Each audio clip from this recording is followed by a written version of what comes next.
اشرح لي صدري ويسر لي امري رب زدني علما سبحانك لا علم لنا الا ما علمتنا انك انت العليم الحكيم.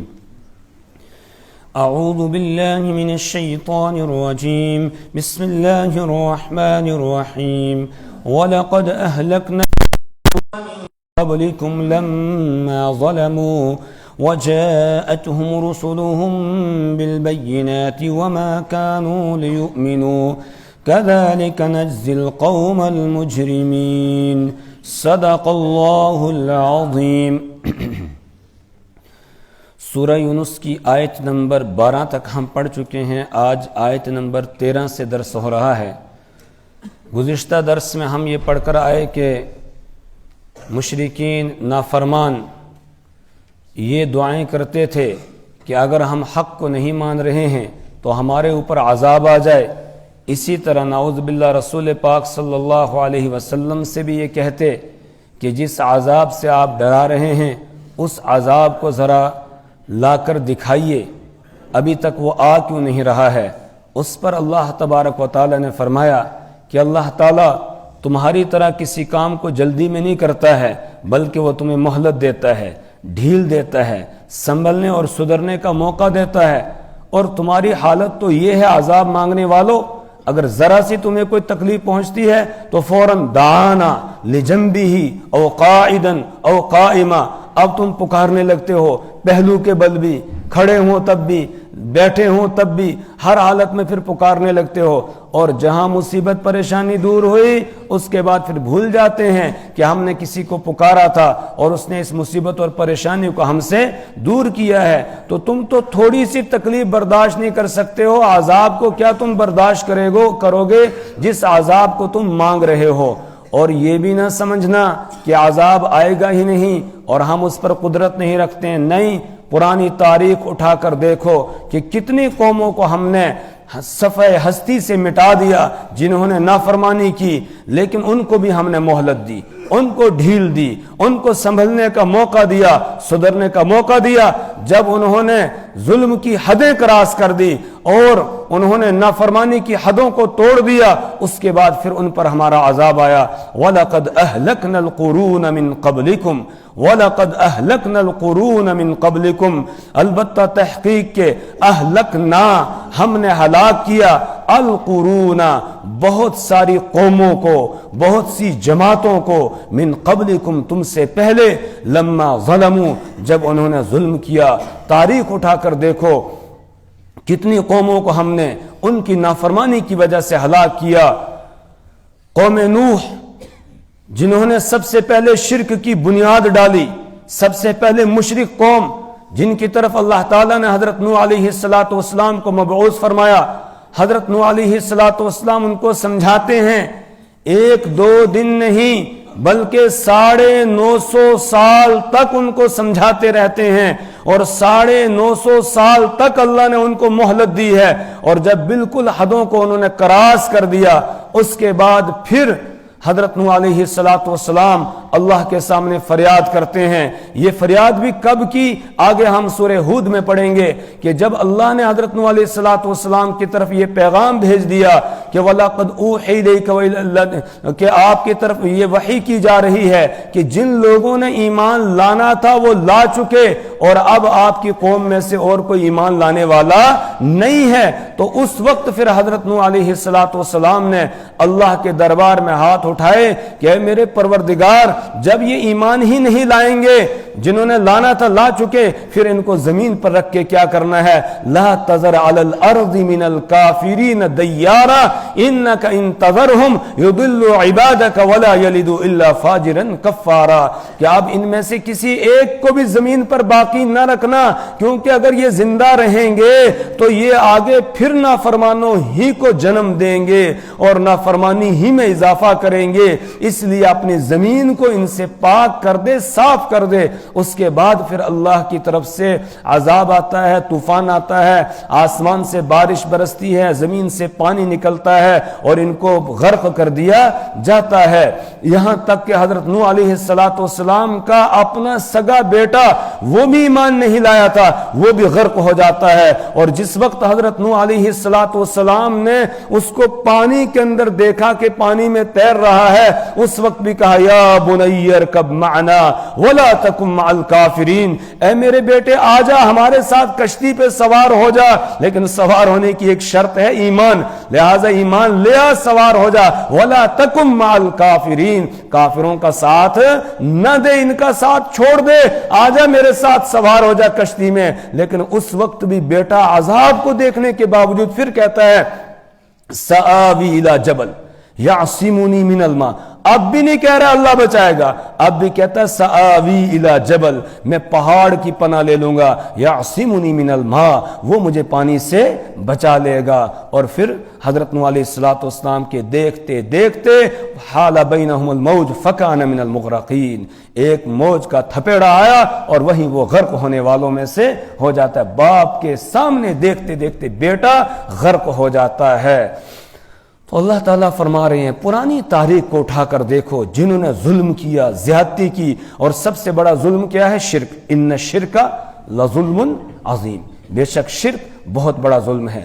پھر دوسرے نمبر پر ظلم ہے جو دوسرے انسانوں پر آدمی ظلم کرتا ہے، کسی کی زمین چھین لی، کسی کا مکان چھین لیا، کسی کے روپے پیسے چھین لیے، کسی کا اور کوئی حق چھین لیا، کسی کو تکلیف پہنچائی، یہ سب ظلم ہے۔ تو جب ظلم کیا انہوں نے، پھر اللہ نے ان کی پکڑ کی۔ پھر قوم نوح کے بعد عذاب اللہ نے ان پر مسلط کیا۔ پھر قوم سمود آئی، قوم سمود یہ بھی بڑی طاقتور قوم اور بڑے کاریگر لوگ تھے، بڑے جو ہے وہ مہارت رکھنے والے لوگ تھے فن تعمیر کے اندر، پہاڑوں کو کھود کھود کر اور تراش تراش کے پہاڑوں کے اندر اپنی حویلیاں اور مکانات بناتے تھے۔ ان کو بھی اللہ نے تباہ کر دیا، ان پر چیخ کا عذاب اللہ تعالیٰ نے بھیجا اور زمین میں بھی زلزلہ برپا ہوا، کوئی ان میں سے نہیں رہا، سب کو نیست و نابود کر دیا گیا۔ قوم لوط کی تاریخ کو اٹھا کر دیکھو، ان کی بستی کو ہی اللہ نے اوپر اٹھایا اور فجعلنا عالیہا سافلہا، پھر اوپر کا حصہ نیچے اور نیچے کا حصہ اوپر کر دیا، پھر پتھروں کی بارش ان کے اوپر برسائی جاتی ہے، اس طرح ان پر عذاب بھیجا۔ قوم شعیب کو دیکھو جن پر اللہ نے آگ کا عذاب بھیج دیا، آسمان میں بادل نمودار ہوئے، پھر وہیں سے آگ برسنا شروع ہوتی ہے اور زمین میں بھی زلزلہ برپا ہو گیا اور ان کو تباہ اور برباد کر دیا گیا۔ فرعونیوں کو دیکھو کہ جنہوں نے حضرت موسیٰ علیہ السلام اور بنی اسرائیل پر مظالم ڈھائے تھے، تو پھر اس کا نتیجہ یہ ہوا کہ ہم نے اس کو غرق کر دیا، فَأَغْرَقْنَاهُ فِي الْيَمِّ، ہم نے اس کو دریا کے اندر، بحر قلزم کے اندر غرق کر دیا۔ تو یہ ساری تاریخ تمہارے سامنے ہے، جنہوں نے ظلم کیا، زیادتی کی، ان کو ہم نے ہلاک کر دیا۔ اس لیے اے اس امت کے نافرمانیوں سے باز آ جاؤ، جس طرح ان کو ہلاک کیا گیا، اللہ قدرت رکھتا ہے تمہیں بھی ہلاک کر سکتا ہے۔ اور جو ابھی وہ تمہیں مہلت دے رہا ہے، اس سے یہ نہ سمجھنا کہ اس کو قدرت حاصل نہیں ہے، وہ قادر مطلق ہے، وہ اس دن بھی اسی طاقت کے ساتھ موجود تھا، آج بھی اسی طاقت کے ساتھ ہے اور آگے بھی اسی طاقت کے ساتھ موجود رہے گا۔ اس کی طاقت میں کوئی کمی نہیں آتی ہے، وہ جب کسی کو تباہ کرنا چاہتا ہے تباہ کر دیتا ہے، پھر کوئی اس کو پوچھنے والا نہیں ہے۔ لا یسأل عما یفعل، اس سے نہیں پوچھا جاتا ہے جو وہ کرتا ہے، وہم یسألون، لیکن لوگوں سے پوچھا جائے گا تم نے کیا کیا اور کیوں کیا، لوگوں سے پوچھا جائے گا، لیکن اس سے کوئی پوچھنے والا نہیں ہے۔ وَلَقَدْ أَهْلَكْنَا الْقُرُونَ، اور تحقیق کہ ہم نے ہلاک کر دیا بہت سی جماعتوں کو، بہت سی قوموں کو، من قبلکم، جو تم سے پہلے گزری ہیں۔ القرون یہ قرن کی جمع ہے، اور قرن کے معنی زمانے کی بھی آتے ہیں، قرن کے معنی صدی کے بھی آتے ہیں، قرن کے معنی جماعت اور گروہ کے بھی آتے ہیں، اور قرن کسی قوم کو بھی کہا جاتا ہے، یہاں یہی جماعت اور قوم کے معنی میں یہ لفظ استعمال ہوا ہے۔ لما ظلموا، جب انہوں نے ظلم کیا، زیادتی کی، کفر کیا، شرک کیا اور اللہ کے بندوں پر مظالم ڈھائے، وجاءتهم رسلهم بالبینات، اور کوئی یہ نہ کہے کہ شاید ان کو پتہ نہیں تھا پکڑ کا اور وہ اسی لیے ظلم اور زیادتی کرتے رہے، شرک کرتے رہے. کہ نہ ان کے پاس ان کے پیغمبر واضح دلائل لے کر آئے تھے اور روشن دلیلیں لے کر آئے تھے، ان کو سمجھانے کا پورا انتظام کیا گیا. اللہ تعالیٰ تب تک کسی قوم کو ہلاک نہیں کرتا ہے جب تک کہ ان کی ہدایت کا انتظام نہ ہو جائے. جب ہدایت کا انتظام ہو گیا، ہدایت کا پیغام ان تک پہنچا دیا جاتا ہے، پھر جب وہ نہیں مانتے ہیں اس کے بعد پھر اللہ کا عذاب آتا ہے. ایسے ہی کسی پر اللہ کا عذاب نہیں آتا ہے. وَجَاءَتْهُمْ رُسُلُهُمْ، اور ان کے پاس آئے تھے یا ان کے پاس لائے تھے رسولہم ان کے پیغمبر بالبینات، واضح دلائل، روشن دلائل، روشن دلیلیں اللہ کی وحدانیت اور توحید کی اور اس کے وجود کی اور اپنی رسالت کی لے کر ان کے پاس آئے تھے. وَمَا كَانُوا لِيُؤْمِنُوا، لیکن نہیں تھے وہ لوگ کہ ایمان لاتے. جب انہوں نے ایمان نہیں لایا پھر ان کو ہلاک کر دیا گیا. لہذا اے مکہ والو، سب سے پہلے مخاطب وہی عرب کے لوگ مکہ والے ہیں، ان کو مخاطب اگر تم نہیں مانو گے تمہیں بھی ہلاک کر دیا جائے گا. کیوں؟ ہمارا قانون یہ ہے كَذَلِكَ نَجْزِي الْقَوْمَ الْمُجْرِمِينَ، اسی طرح ہم سزا دیتے ہیں مجرم لوگوں کو، اسی طرح ہم سزا دیتے ہیں مجرم لوگوں کو. ہاں تھوڑی دیر میں مہلت دیتا ہوں، ڈھیل دیتا ہوں، اس سے کہیں غلط فہمی کا شکار نہ رہنا. ثم جعلناكم خلائف في الأرض من بعدهم لننظر كيف تعملون. ثم جعلناكم، پھر ہم نے بنا دیا تم کو خلائف، خلیفہ یعنی ان کے بعد آنے والا. خلائف یہ جمع ہے خلیفتن کی، کہ ان کے بعد تمہیں خلیفہ بنا دیا فی الارض، زمین میں، من بعدہم ان کے بعد. ثم جعلناکم، پھر ہم نے بنایا تم کو خلائفہ، خلیفہ فی الارض، زمین میں، من بعدہم ان کے بعد، لننظر کیف تعملون، تاکہ ہم دیکھیں تم کیسے عمل کرتے ہو، تم کیسے عمل کرتے ہو. تم کو خلیفہ بنایا جا رہا ہے اور اس میں مجھ سے اور آپ سے بھی خطاب ہے، بلکہ پوری دنیا کے انسانوں کو خطاب ہے کہ پہلی قوموں کو ہلاک کر کے اب ان کی جگہ ہم نے تم کو لایا ہے اور رب دیکھنا چاہتا ہے تم کیسے عمل کرتے ہو. اگر تم ٹھیک اعمال کرو گے، اچھے اعمال کرو گے، اس کی رضا والے کام کرو گے، وہ اپنی نعمتوں کی برسات تم پر لگا دے گا اور تمہیں مہلت دے گا، اور پھر جب تم دنیا سے جاؤ گے تمہیں جنت عطا کرے گا. اور اگر تم نے اس کی نافرمانی کی، ناشکری کی، اس کے حکموں کو توڑتے رہے، اس کے حکموں کو پورا نہیں کیا، تو پھر جس طرح پہلی قوموں پر عذاب اس نے مسلط کیا تھا، عذاب بھیجا، اسی طرح تم پر بھی عذاب آ سکتا ہے. یہ جو ظالم حکمرانوں کا مسلط ہونا یہ بھی اللہ کا عذاب ہے، مہنگائی کا ہو جانا یہ بھی اللہ کا عذاب ہے، بارشوں کا بند ہو جانا یہ بھی اللہ کا عذاب ہے. یہ ساری اللہ کے عذاب کی صورتیں ہیں. جب لوگ نافرمانیاں کرتے ہیں پھر اللہ تعالیٰ اس طرح بھی لوگوں کو سزا دیتا ہے، عذاب دیتا ہے. وہ کہہ رہا ہے ثم جعلناکم، پھر ہم نے تم کو بنایا خلائف، خلیفہ فی الارض، زمین میں،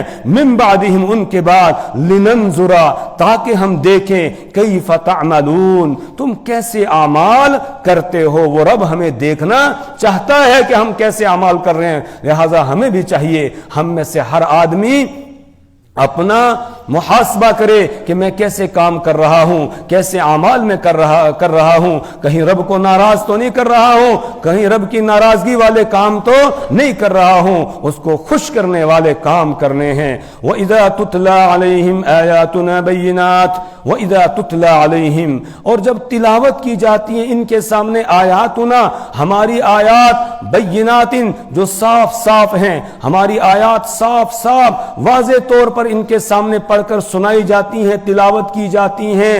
قال الذين لا يرجون لقاءنا، تو کہتے ہیں وہ لوگ الذين لا يرجون، کہ جو نہیں امید رکھتے ہیں، لقاءنا، ہماری ملاقات کی. کیا کہتے ہیں؟ ائتی بقرآن غیر ھذا، آپ لے آئیے کوئی قرآن غیر ھذا، اس کے علاوہ، اس قرآن کے علاوہ کوئی اور قرآن لے آئیے، او بدل ہو، یا اسی کو رہنے دیجئے لیکن تھوڑی سی اس میں تبدیلی کر دیجئے. مطلب جب مکہ کے لوگوں کو قرآن کریم پڑھ کے سنایا جا رہا تھا تو ایک تو وہ کہتے تھے آپ نے خود اس کو بنا لیا ہے، اس لیے کہتے تھے اس کے علاوہ کوئی دوسرا قرآن لے کر آئیے، یا کہتے تھے اس میں تبدیلی کر دیجیے۔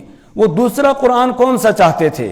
وہ ایسا قرآن چاہتے تھے جس میں شرک کی قباحت کو نہ بیان کیا گیا ہو، جس میں توحید کا پیغام نہ ہو، اس طرح کا قرآن چاہتے تھے، کیونکہ ان کو سب سے زیادہ چڑ توحید سے تھی، اور سب سے زیادہ ان کو جو تکلیف پہنچتی تھی وہ تب پہنچتی تھی جب ان کے شرک کو بیان کیا جاتا تھا کہ تم یہ شرک کر رہے ہو، اس کو چھوڑو، تو اس وقت ان کو سب سے زیادہ تکلیف پہنچتی تھی۔ وہ توحید کا بیان سننا نہیں چاہتے تھے، ورنہ تو رسول اکرم صلی اللہ علیہ وسلم کو صادق الامین مانتے تھے، اور آپ کے نبوت کے اعلان کے بعد بھی، توحید کا اعلان کرنے کے بعد بھی اپنی امانتیں رسول پاک صلی اللہ علیہ وسلم کے پاس رکھتے ہیں۔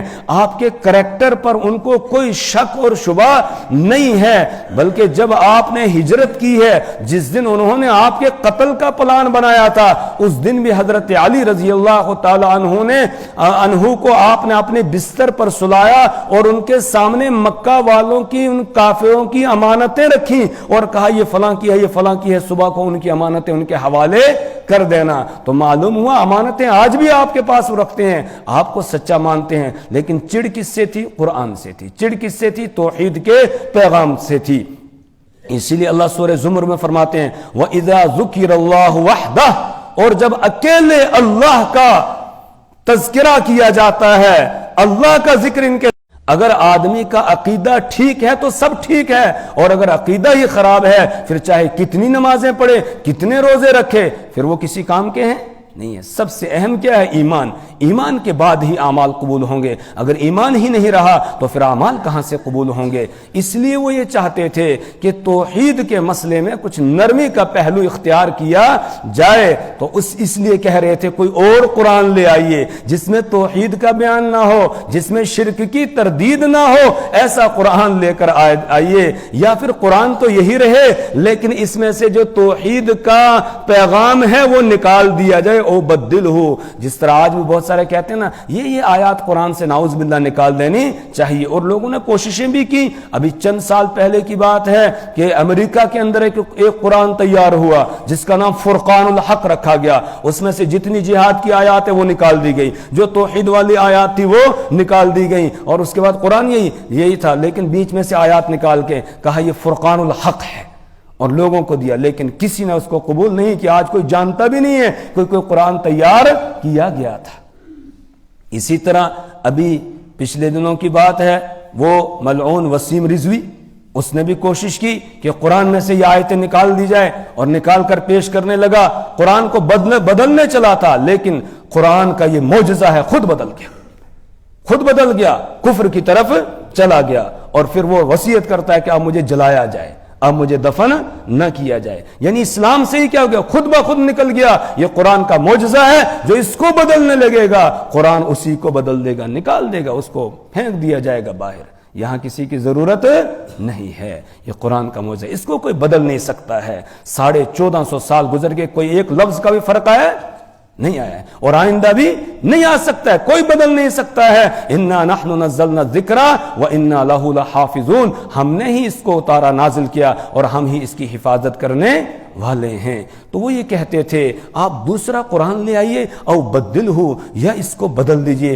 قل ما یکون لی ان ابدلہ من تلقاء نفسی، آپ کہہ دیجئے ما یکون لی، مجھے نہیں ہے اختیار اس بات کا، ان ابدلہ من تلقاء نفسی، کہ میں اس کو بدل دوں اپنی جانب سے، میں اپنی جانب سے اس میں کوئی ترمیم نہیں کر سکتا ہوں، اس کو نہیں بدل سکتا ہوں۔ ان اتبع الا ما یوحى الی، میں تو بس پیروی کرتا ہوں، ان اتبع نہیں پیروی کرتا ہوں میں، الا ما، اس چیز کی جو وحی کی جاتی ہے، الیہ، میری طرف، میں تو وہی سناتا ہوں جو اللہ کی طرف سے مجھے بھیجا جاتا، اپنی طرف سے ایک نقطے کا بھی اس میں کوئی فرق نہیں کرتا ہوں۔ انی اخاف ان عصیت ربی عذاب یوم عظیم، میں ڈرتا ہوں اس بات سے اگر میں نے اپنے رب کی نافرمانی کی تو میں ڈرتا ہوں عذاب یوم عظیم، بڑے دن کے عذاب سے۔ وقت ہو گیا، ابھی اس آیت میں کچھ باقی رہ گیا، انشاءاللہ کل پڑھیں گے، ترجمہ دیکھ لیجئے۔ وَلَقَدْ أَهْلَكْنَا الْقُرُونَ مِنْ قَبْلِكُمْ لَمَّا ظَلَمُوا، اور تحقیق کہ ہم نے ہلاک کر دیا بہت ساری قوموں کو، من قبلکم تم سے پہلے، لما ظلموا جب انہوں نے ظلم کیا، وجاءتهم اور ان کے پاس لائے تھے، رسلوہم ان کے پیغمبر، بالبینات روشن دلائل، وما كانوا ليؤمنوا اور نہیں تھے وہ کہ ایمان لے آتے، كذلك نجزي القوم المجرمين اسی طرح ہم سزا دیتے ہیں مجرم لوگوں کو، ثم جعلناکم پھر ہم نے بنایا تم کو، خلیفہ فی الارض زمین میں، من بعدہم ان کے بعد، لننظر تاکہ ہم دیکھیں، کیف تعملون تم کیسے اعمال کرتے ہو، وَإِذَا تُتْلَى عَلَيْهِمْ آيَاتُنَا اور جب تلاوت کی جاتی ان کے سامنے ہماری آیات، بینات صاف صاف، قال الذین تو کہتے ہیں وہ لوگ، لا یرجون لقاءنا جو ہماری ملاقات کی امید نہیں رکھتے ہیں، ائت بقرآن غیر ھذا اس کے علاوہ قرآن لے آئیے، او بدلہ یا اس کو بدل دیجئے، قل آپ کہہ دیجئے، ما یکون لی نہیں ہے مجھے اختیار، ان ابدلہ کہ میں اس کو بدل دوں، من تلقاء نفسی اپنی ذات کی جانب سے، ان اتبع میں نہیں پیروی کرتا ہوں، الا مگر ما یوحا الیہ اس چیز کی جو وحی کی جاتی ہے میری طرف، انی اخاف بے شک میں ڈرتا ہوں، ان عصیت ربی اگر میں نے اپنے رب کی نافرمانی کی، عذاب یوم عظیم بڑے دن کے عذاب سے۔ اللہ ہمیں اپنی کتاب کی سمجھ اور فہم عطا فرمائے، اللہ اعمال صالحہ